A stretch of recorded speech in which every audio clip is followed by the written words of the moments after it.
नमस्कार दोस्तों, स्वागत है आप सभी का अपने यूट्यूब चैनल ग्लोबल ज्ञानी पर।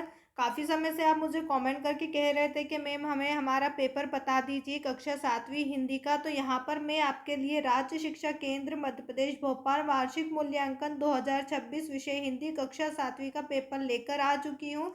यहाँ मैं आपको वे सभी प्रश्न बताऊंगी और साथ में इन सभी प्रश्नों के उत्तर को भी हम देखेंगे। वीडियो को ध्यान से देखिएगा, वीडियो को स्किप ना करें और साथ में कॉपी पेन लेकर बैठे जिससे आप हर एक प्रश्न को नोट कर लें और उसके उत्तर को भी।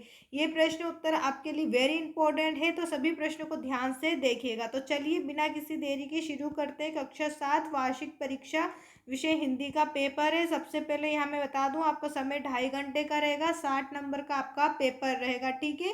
अब यहाँ आपको सबसे पहले बहुविकल्पी प्रश्न दिए जाएंगे और प्रत्येक प्रश्न के लिए 1 अंक है, यानी कि यहाँ पर प्रश्न नंबर 1 में आपको 1 नंबर मिलेगा, प्रश्न नंबर 2 में 1 नंबर। टोटल यहाँ पर आपसे 1-1 नंबर वाले प्रश्न पूछे जाएंगे। जैसे पहला प्रश्न देखिए, पूछा है डॉक्टर कलाम को रामायण और हजरत मोहम्मद साहब के जीवन से संबंधित कहानियां कौन सुनाता था। ऑप्शन आपको दिया गया है माता जी यानी उनकी मम्मी, पिताजी, दादाजी या फिर दादी। यहाँ पर आपको माता जी पर टिक कर देना है। डॉक्टर कलाम को रामायण और हजरत हजरत मोहम्मद साहब के जीवन से संबंधित कहानियां उनकी माता जी सुनाती थी। इसके बाद प्रश्न नंबर 2 है, रामलीला में रामचंद्र जी ने अग्नि बाण से किसकी नाभि का अमृत सुखा दिया था। ऑप्शन है कुंभकर्ण का, मेघनाथ का, रावण का या फिर विभीषण का। यहाँ पर आप क्या लिखेंगे, रावण का। रामलीला में रामचंद्र जी ने अग्नि बाण से किसका अमृत सुखाया था, रावण का अमृत सुखा दिया था। नंबर 3 है, निम्नलिखित में से स्वर संधि का उदाहरण कौन सा है। ऑप्शन है सज्जन, जगदीश, दुर्लभ या फिर हिमालय। यहाँ पर आपको हिमालय पर टिक करना है। स्वर संधि का उदाहरण क्या हो जाएगा आपका, हिमालय। ऑप्शन डी आपका सही उत्तर रहेगा। नंबर 4 है, निम्नलिखित में से द्विगु समास का उदाहरण कौन सा है। यहाँ पर आपसे द्विगु समास का उदाहरण पूछा है, पंचवटी, नीलकमल, यथाशक्ति या फिर गजानन। आपको पंचवटी पर टिक करना है। द्विगु समास का उदाहरण क्या है, पंचवटी है। इसके बाद नंबर 5 है, महारानी लक्ष्मीबाई कहाँ की रानी थी। ऑप्शन है ग्वालियर, झांसी, दिल्ली या कलकत्ता। आपको क्या लिखना है, झांसी। महारानी लक्ष्मीबाई कहाँ की रानी थी, झांसी की रानी। आपने कहावत सुनी होगी, खूब लड़ी मर्दानी, वो तो झांसी की रानी थी। तो लक्ष्मीबाई कहाँ की थी, झांसी की रानी थी। ये आपके 5 नंबर के ऑब्जेक्टिव कंप्लीट हुए। आप इसका स्क्रीनशॉट ले लीजिए याद करने के लिए। अब इसके बाद देखिए, यहाँ पर आपसे रिक्त स्थान पूछे जाएंगे। रिक्त स्थान में आपको 1-1 नंबर दिए जाएंगे, टोटल 5 रिक्त स्थान रहेंगे। तो प्रश्न नंबर 6 में आपसे रिक्त स्थान में पूछा है, महाराज छत्रसाल के नाम से विख्यात है। उत्तर में आपको लिखना है बुंदेलखंड केसरी। महाराजा छत्रसाल बुंदेलखंड केसरी। रिक्त स्थान में क्या लिखेंगे आप, बुंदेलखंड केसरी के नाम से विख्यात है। अब इसके बाद है प्रश्न नंबर 7, देवभूमि भारत को की क्रीड़ा स्थली कहा जाता है। उत्तर में क्या लिखेंगे, अवतारों। देवभूमि भारत को अवतारों की क्रीड़ा स्थली कहा जाता है। बच्चे हर एक प्रश्न को ध्यान से जरूर देखिएगा, ये सभी आपके लिए मोस्ट इंपॉर्टेंट है। बिल्कुल भी वीडियो को स्किप ना करें और साथ में सभी प्रश्नों को अच्छी तरीके से याद भी कर लें अभी इसी वीडियो के माध्यम से, ताकि आपको वार्षिक परीक्षा में कोई दिक्कत ना आए। और हमारे चैनल को भी सब्सक्राइब कर दें, जिससे इसके बाद के पेपर की जो भी वीडियो होंगी वो सबसे पहले आप ही को मिलेगी। और इस वीडियो को लाइक करके अपने दोस्तों के साथ भी शेयर ज़रूर करिएगा। अब यहाँ मैं प्रश्न नंबर 8 आपको बताऊँ। यहाँ है योगाभ्यास के लिए सर्वोत्तम समय होता है। तो योगाभ्यास के लिए सर्वोत्तम समय क्या है हमारा, प्रातः काल या फिर आप सुबह का समय कह सकते हैं। आप यहाँ पर प्रातः काल लिख सकते हैं या फिर सुबह भी लिख सकते हैं। अब प्रश्न नंबर 9 है, मध्य प्रदेश में कुंभ मेला प्रत्येक 12 वर्ष बाद नगर में लगता है। मध्य प्रदेश का कुंभ मेला कहाँ पर लगता है, उज्जैन में। उज्जैन घूमने कौन कौन गया है मुझे कमेंट करके जरूर बताना। इसके बाद है प्रश्न नंबर 10, निंदक नियरे राखी कुटी छबाई। उत्तर में क्या लिखेंगे, आंगन। यहाँ पर आपको क्या लिख देना है, इस तरीके से आंगन। ये आपके रिक्त स्थान कंप्लीट हुए। अब इसके बाद है अति लघु उत्तरीय प्रश्न, जिसमें आपको 2 नंबर वाले प्रश्न पूछे हैं। यहाँ पर आपसे छोटे छोटे प्रश्न पूछे हैं, ज़्यादा बड़े आंसर नहीं लिखना है, केवल एक ही लाइन में आपको इनका उत्तर लिखना है। उत्तर भी मैं आपको बता देती हूँ, देखिए किस प्रकार आप लिखिएगा उत्तर। प्रश्न है, कृष्ण यशोदा से किसकी शिकायत कर रहे हैं। उत्तर में आप क्या लिखेंगे, कृष्ण में यशोदा से बलदाव या बलराम की शिकायत कर रहे हैं। आपको सिर्फ बलदाव और बलराम याद रखना है, बाकी आपको पूरा प्रश्न में ही मिल जाएगा।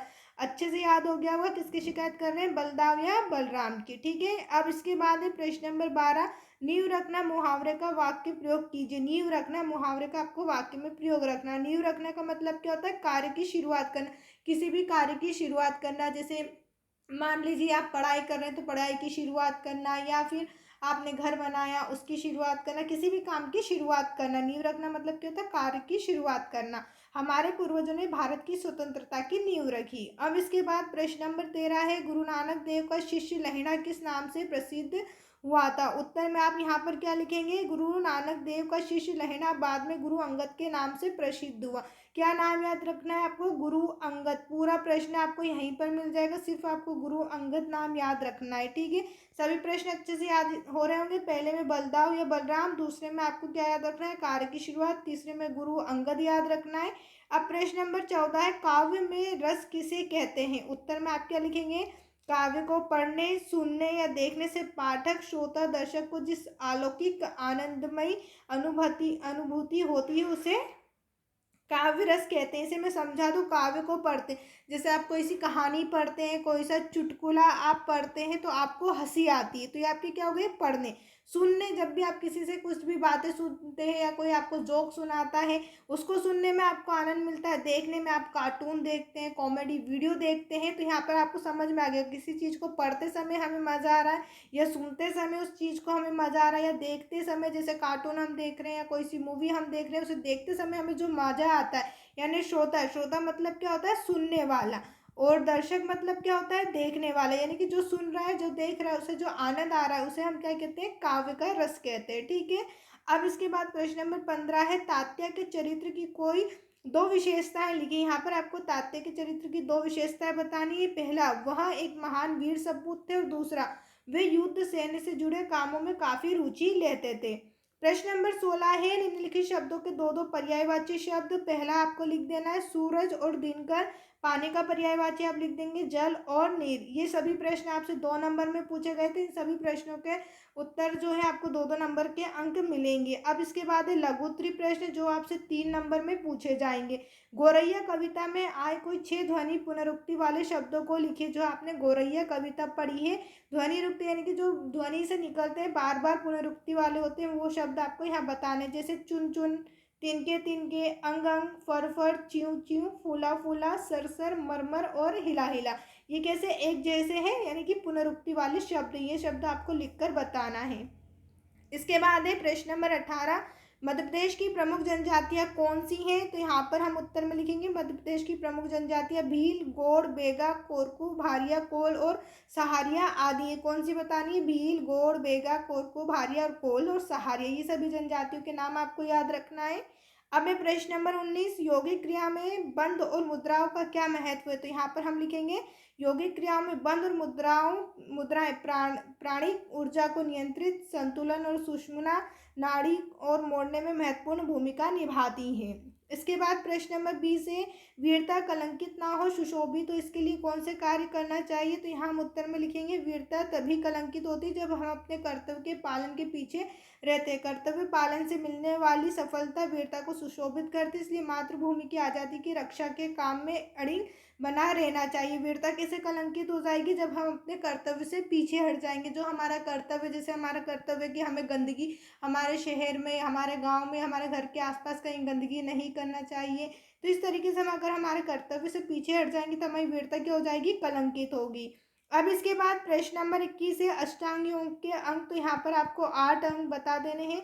उत्तर में देखिए, यम, नियम, आसन, प्राणायाम, प्रत्याहार, धारणा, ध्यान और समाधि, ये 8 नाम आपको अच्छे से याद रखना है।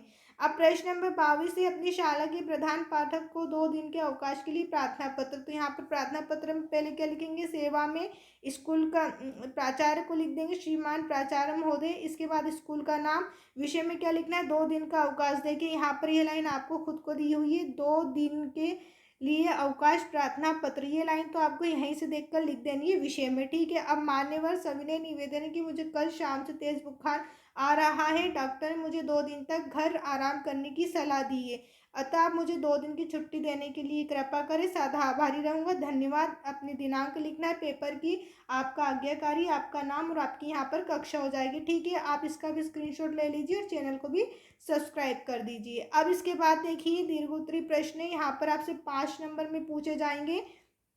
प्रश्न है, हम समय को स्वर्ण देकर भी वापस क्यों नहीं खरीद सकते? अपने विचार लिखिए। क्या हम समय को, यदि हम समय को पैसे दे दे, स्वर्ण दे दे, तो क्या उसे हम खरीद पाएंगे? नहीं खरीद पाएंगे। हम समय को स्वर्ण यानी कि सोना देकर इसलिए वापस नहीं खरीद सकते क्योंकि बीता हुआ समय कभी वापस नहीं आता। भाई जो बीत गया समय वो कभी वापस नहीं आता। आप कोई सी भी उसको चीज़ दे दो, स्वर्ण दे दो, सोना दे दो, लेकिन कल का बीता हुआ समय नहीं आता। समय दुनिया की सबसे अमूल्य वस्तु है। अमूल्य का मतलब होता है जिसे कभी खरीदा नहीं जाता। तो समय क्या होगी? दुनिया की सबसे अमूल्य वस्तु है जिसे कभी भी धन दौलत से नहीं खरीदा जा सकता। इसलिए हमें हर क्षण समय का सदुपयोग करना चाहिए। अभी आपके पास समय है, इसलिए समय का सदुपयोग करें और अच्छे से अपनी पढ़ाई करें। अब इसके बाद प्रश्न नंबर 24 है, निम्नलिखित पंक्तियों का भावार्थ लिखिए। तो यहाँ पर आपको दिया, मैंने अपना नोट बनाया तिनके तिनके चुनकर। गौरैया क्या कहती है कि मैंने अपना घर बनाया। देखिए यहाँ पर मैंने लिखा हुआ है, पंक्ति विशाखा मुलमुले की कविता गौरैया से ली गई। इस पंक्ति का भावार्थ कि गौरैया हरे भरे पौधों और घास के तिनकों को इकट्ठा करके अपना घोंसला बनाती। क्या करती है? वो हरे भरे पौधों घास के तिनकों को लेती है और अपना घर बनाती है। बस इतनी से आपको ये लाइन लिखना है। इसके बाद, तू प्रति अंग उमंग भरी सी पोती फिरती पानी, इस कविता का नाम एवं इस कवि का नाम लिखिए। तो यहाँ कविता किसकी? गौरैया की, और इसके रचयिता कौन है? विशाखा मुलमुले हैं। अब इसके बाद है प्रश्न नंबर 26, जिसमें आपको गद्यांश पढ़ना है और नीचे जो प्रश्न दिए गए उनके उत्तर बताना है। यहाँ पर इस गद्यांश को पहले अच्छे से आप पढ़ लीजिएगा, ठीक है। उसके बाद इसके प्रश्नों का उत्तर देना है। तो देखिए गद्यांश का उचित शीर्षक क्या है? पुस्तकालय। यहाँ पर पुस्तकालय की बात करी जा रही है। किसके ऊपर बात करी जा रही है? देखिए पुस्तकालय के ऊपर। तो आपका उचित शीर्षक क्या हो जाएगा? पुस्तकालय। किसके ऊपर बात करी जा रही है? पुस्तकालय का। इसका उत्तर आप क्या लिखेंगे? पुस्तकालय। आत्मनिर्भर के लिए क्या अनिवार्य है? तो यहाँ देखिए इसका उत्तर आपको मिलेगा, आत्मनिर्भर के लिए भारत के नगर नगर घर और विद्यालयों में पुस्तकालय का होना अनिवार्य। ये दूसरा उत्तर आपको मिल गया। बच्चों यहाँ आपको बिल्कुल फ्री के 5 नंबर मिलने वाले। इस क्वेश्चन को बिल्कुल आराम से और अच्छे से देखिए। देखो आपको कुछ भी नहीं करना, सिर्फ इसको पढ़ना है और उत्तर ढूंढ के लिखना है। कुल मिला के यहीं पर आपको उत्तर मिल गया। देखो मिल गया ना। नंबर 2 का उत्तर मैंने आपको बता दिया। नंबर 3, पुस्तकालय का बालकों से क्या संबंध है? तो देखिए अगली लाइन में इसका उत्तर है, विद्यालयों में पुस्तकालय बालकों की रुचि का निर्माण करने एवं समय का सदुपयोग करने में सहायक होते हैं। ठीक है, ये आपका कौन सा हो गया? उत्तर नंबर तीसरा। यहाँ से आपका यहाँ तक कितना हो गया? ये उत्तर तीसरा। दूसरा मैंने आपको बता दिया। यहाँ पर देखो आपको याद करने की जरूरत नहीं पड़ी, रटने की जरूरत नहीं पड़ी। सिर्फ आपने इस गद्यांश को बहुत अच्छे से पढ़ लिया, उसके बाद प्रश्नों को पढ़ा और सभी उत्तर आपको यहीं पे मिल गए। यानी कि आपको यहाँ पर बिल्कुल फ्री के 5 नंबर मिल गए। तो ये नंबर आपको बिल्कुल भी नहीं कटवाने, ठीक है ना। परीक्षा में अच्छे नंबर लाना है ना, इसलिए अच्छे से पढ़ाई करिए। अब यहाँ देखिए, निम्नलिखित में से किसी एक विषय पर निबंध, मेरा विद्यालय, मेरी माँ और कोई त्योहार। तो यहाँ पर मैंने मेरे विद्यालय के ऊपर निबंध लिखा हुआ है। निबंध आपको देखिए किस तरीके से लिखना है, लाइन वाला नहीं लिखना है, ऐसे लिखना है, मेरे विद्यालय। यहाँ पर अपने स्कूल का नाम लिख दीजिएगा, जो भी आपके स्कूल का नाम है, जैसे स्वामी विवेकानंद या गर्ल्स पब्लिक स्कूल, जो भी आपके स्कूल का नाम है वो यहाँ पर आप लिख दीजिएगा। यहाँ मेरे शहर के सबसे अच्छे स्कूलों में से एक है। इसकी इमारत बहुत बड़ी और भव्य है। यहाँ एक विशाल खेल का मैदान है जहाँ हम सब मिलकर फुटबॉल और क्रिकेट खेलते हैं। देखिए कितना आसान है, जो आप स्कूल में करते हैं वही यहाँ पर। भाई आपकी स्कूल की बिल्डिंग बड़ी हो गई, यहाँ पर मैदान हो गया, मैदान में हम सब मिलकर खेलते हैं। क्या खेलते हैं? फुटबॉल और क्रिकेट। जो भी आप खेलते हैं वो खेल लिख सकते हैं। फिर हमारे स्कूल में सभी कक्षाएं हवादार और साफ सुथरी हैं। सभी कक्षाएं कैसी है? साफ सुथरी हैं। यहाँ एक बड़ी लाइब्रेरी और विज्ञान प्रयोगशाला भी है। हमारे शिक्षक बहुत दयालु और मेहनती है, वे हमें बहुत प्यार से पढ़ाते हैं। मुझे अपने विद्यालय में पढ़ना और दोस्तों के साथ समय बिताना बहुत अच्छा लगता है। मुझे अपने विद्यालय पर गर्व है। तो छोटा सा ये निबंध है, ये याद जरूर कर लीजिएगा। उम्मीद है आपको हमारी ये वीडियो पसंद आई होगी। अगर किसी प्रश्न में डाउट हो तो मुझे कमेंट करके पूछ लीजिएगा। इसके बाद आप कौन से पेपर की वीडियोस आते हैं कमेंट करके ज़रूर बताइएगा। वीडियो देखने के लिए आप सभी का धन्यवाद और चैनल को सब्सक्राइब ज़रूर करें।